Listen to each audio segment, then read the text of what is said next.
بسم اللہ، الحمدللہ والصلاۃ والسلام علی رسول اللہ۔ آؤ قرآن و نماز سمجھیں آسان طریقے سے 3 منٹ سیریز میں سبق نمبر 23 بھی۔ اس میں ہم پڑھیں گے فعل ماضی یعنی جو ہو چکا۔ اس سبق کے ختم تک ہم سیکھیں گے 98 الفاظ جو قرآن میں آتے ہیں تقریباً 27,900 بار۔ ٹی پی آئی کا استعمال ضرور کیجیے۔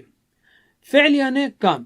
عربی زبان میں افعال عام طور پر بنتے ہیں 3 حرفی مادے سے، جیسے فعل، فتح، نصر، ضرب۔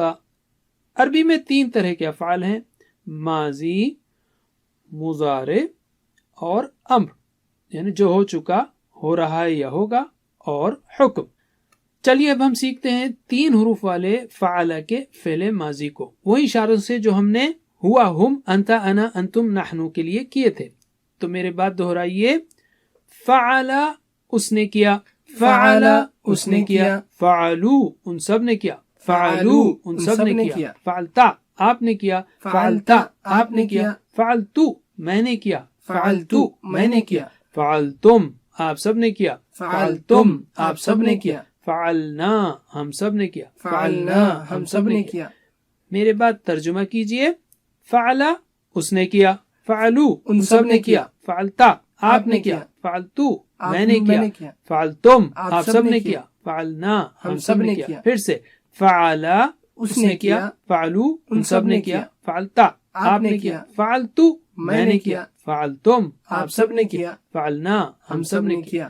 میرے بعد دہرائیے صرف عربی میں: فعل فعلو، فعل فعلو، فعلتا فعلتو، فعلتا فعلتو، فعلتم فعلنا، فعلتم فعلنا۔ ماشاء اللہ۔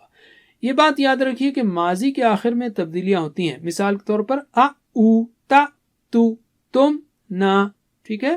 تبدیلیاں صرف آخر میں ہوتی ہیں۔ اب ہم لیتے ہیں عربی بول چال کے جملے۔ الحمدللہ ہم میں سے ہر ایک نے اچھا کام کیا ہے، یعنی قرآن سیکھا ہے۔ تو اب ہاں میں جواب دیجئے۔ حل فعل یعنی کیا اس نے کیا، آپ کہیں گے نعم فعل۔ عربی میں جواب دیجئے: حل فعل، نعم فعل۔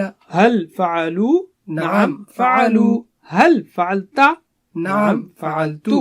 یہاں پر تا تو ہو جائے گا، یعنی کیا آپ نے کیا، میں کہوں گا ہاں میں نے کیا۔ حل فعلتم، نعم فعلنا۔ ماشاءاللہ۔ پھر سے: حل فعل، نعم فعل۔ حل فعلو، نعم فعلو۔ یہاں کوئی تبدیلی نہیں ہوگی، البتہ آگے کے جملوں میں تبدیلی ہوگی۔ جواب دیجئے: حل فعلتا، نعم فعلتو۔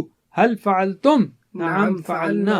بس اتنا ہی۔ جزاکم اللہ خیر، والسلام علیکم ورحمۃ اللہ وبرکاتہ۔